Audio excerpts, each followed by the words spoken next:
Before we begin our discussion on racism on the podcast today, I want to make sure that we realize and acknowledge that this is only coming from a limited perspective. We're only a small group of people with our own experiences and our own perspectives, but we would love to hear from you as well. So feel free to email the email that is attached to this podcast, and we would love to hear from you and hear your perspective on racism, where you live and where you're at. Last week on the One Amazing Life podcast, I think it is important to raise awareness. I don't think that it should be done through reposting the video of his death, because it shouldn't take that to get people to know that things are not good. I definitely do see racism in my community and at school and even nationwide. Help any way you can, and posting any sort of good information. I just saw something about a protest in Florida where basically the way it ended was the police all took a knee with the protesters and they all sat in silence, and then they ended the protest with a prayer with the police and the citizens. If you could just donate money to a cause and that would solve it, people would be donating a bunch of money and it'd be done. But that doesn't necessarily seem to make things get better. Right. So maybe kind of a follow up for the three of you is how or are there things that you've seen or that you've done that you feel are helpful, kind of like actual tangible next steps for how you personally and individually can fight racism?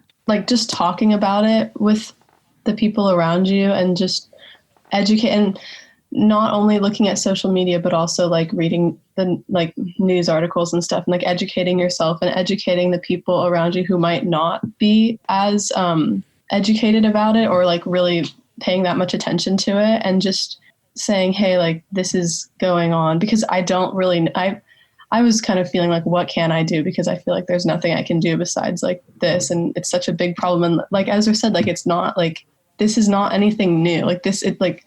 Racism never started and it never stops. It just always has been a thing. So I don't know. I think it's important to just talk about it with your family and the people in your community, and make sure you just help people understand that it's not okay, and it's and everyone is equal, and and also explaining the Black Lives Matter hashtag and the All Lives Matter hashtag, because a lot of people don't seem to understand that the All Lives Matter hashtag is not, or the Black Lives Matter hashtag is not saying that all lives don't matter. And I feel it's just important to communicate with people. And also there's a little thread there's a couple threads on Instagram of ways you can use your white privilege to help people during this time and be a better person and help the Black community and stuff. And also another post I saw, if you do go to a protest, there was a protest where white people literally made a barrier in front of Black people and the police, and that's literally using your white privilege to block, to help. I don't know. So I feel just things like that, and supporting the people in your community who are victims of the injustice system. Matt or Ezra, do you guys have any thoughts on what are some tangible things that people your age especially can do to fight racism? I guess not really people our age, but kind of adding on to what Olivia was saying. I know a lot of celebrities out there that haven't really commented or said anything about the things going on, but I feel it's really important for them, because obviously they have this huge platform and huge fan base that on social media, and I think it's important for them to really speak out and tell these people about what's going on, because it's I feel having that fan base and just a bunch of people following them because they're celebrities, I think that it's important for them to speak out, because a lot of people if they follow them, then they listen to them, and I think it's important for these celebrities to really speak on their beliefs and really spread the word. Thanks, Ezra. Matt, do you have any answers for us here? Any tangible steps that you think would be helpful? Just nipping any sort of ignorance in the butt and just saying if anyone says something that you know is ignorant, and just be like, hey, what's up with that? Like, why do you think that you should say that? And just kind of be open to talking with your friends. I think talking and listening are very important right now. So talking with people, with your friends about it, and listening to people of other experiences to get their stories. And then you can donate for your community. You can find the bond fund for the protesters that are getting arrested in your city, and then donate to like national charities. Yeah, you gave some really tangible things. Donating to the bond fund for protesters is a very tangible thing you can do, which is good. Have any of you three, do you guys know teenagers who have gone out to protest in the last week? My friend Jackson went, and I haven't really gotten to talk a lot about it with him, but he was posting a lot on his story, and he was there from like the afternoon, like 11 or 12 to I think like 1:30 in the morning. And he said it was all good at first and like it was peaceful and stuff, but then like as it got later, it started getting really violent and like people were getting really hurt, and then they started burning things down. And like he wasn't, but like I don't know, he was like I'm done with, I thought he wanted it to be, he thought it was going to be a peaceful protest, and then it turned into violence, basically, is what he said. Yeah, I'm not sure. It looked kind of scary though. Like the videos he was posting, it was like it looked like he was in like a burning building almost. I was like, just get out. What are you doing? What about you, Matt? I certainly think there's like a difference in like the people that go at different times, like the people that are going at like 11, 12 in the morning and like coming out with signs and like marching and speaking through megaphones and stuff like that. I think they're there for a much different reason than the people that are showing up at like 8 p.m. just to break windows and burn buildings. No, I hear what you're saying. I hear what you're saying about protesting. Ezra, is like an actual march or protest something that you'd go to, you'd check out? Yeah, definitely. But I was kind of talking to this with like Matt and some of my other friends. I love photography and stuff like that, and I feel like it'd be super cool to go down there and take pictures, because a lot of people don't get the chance to like see what's going on or be there. And I feel like taking pictures would, and like spreading the word of like what's happening, like the real truth behind everything, like, because I know the media is like blowing things out of proportion sometimes, and like they have their own bias and stuff like that. And I feel like just going down there, taking pictures of like what's actually happening, like no bias, nothing like that, I feel like would be really important. Sounds like we got ourselves a future journalist in here, Chris.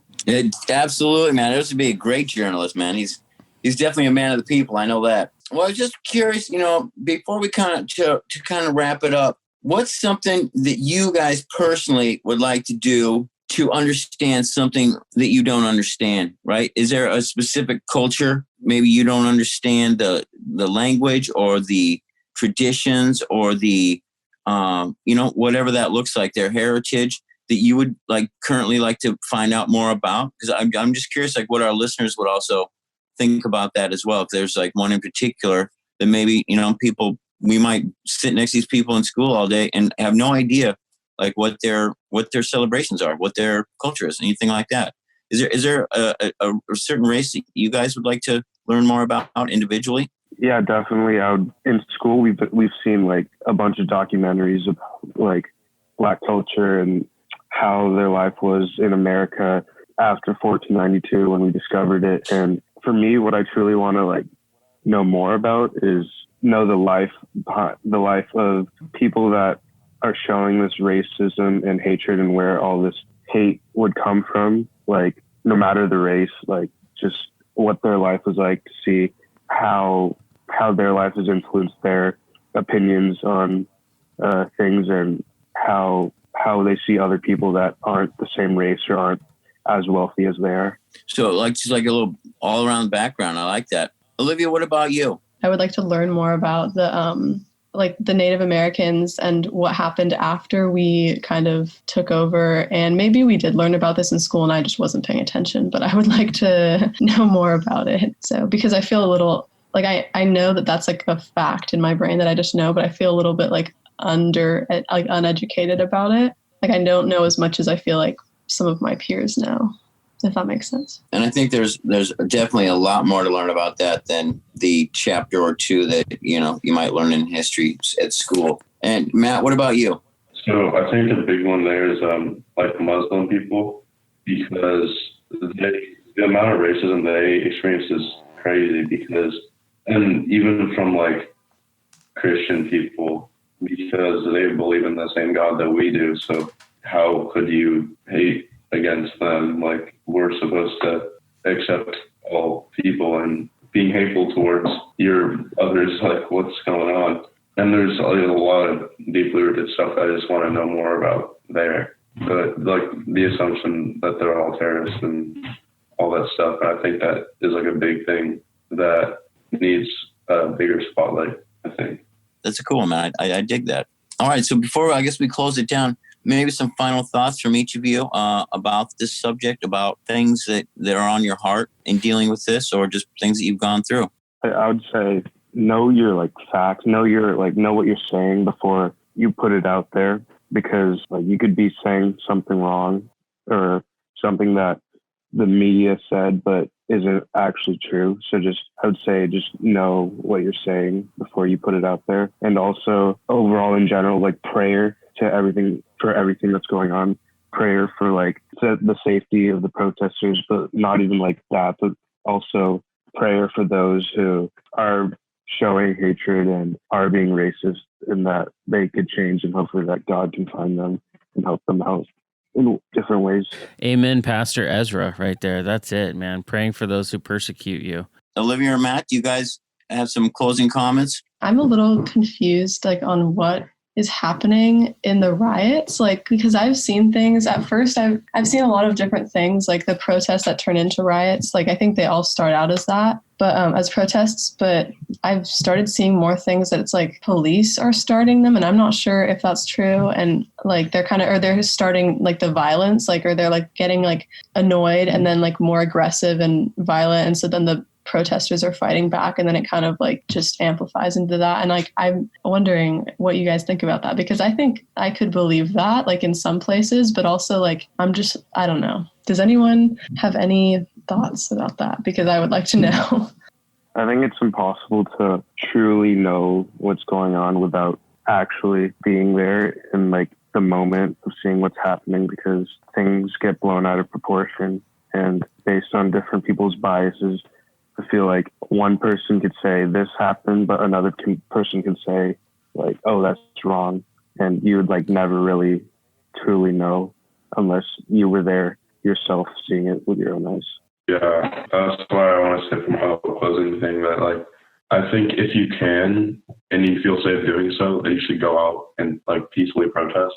And I emphasize peacefully because I think that's the only way that it's gonna.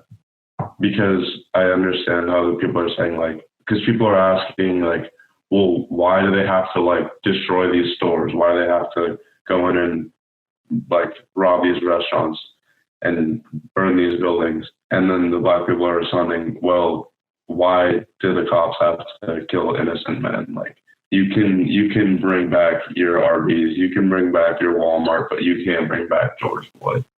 So I just don't know if that's the best way to get their message across, but I don't think that's the best way to bring change about the world. Being back to Dr. King, like he brought change by peacefully protesting. So I think that's the best way to actually bring change in our world.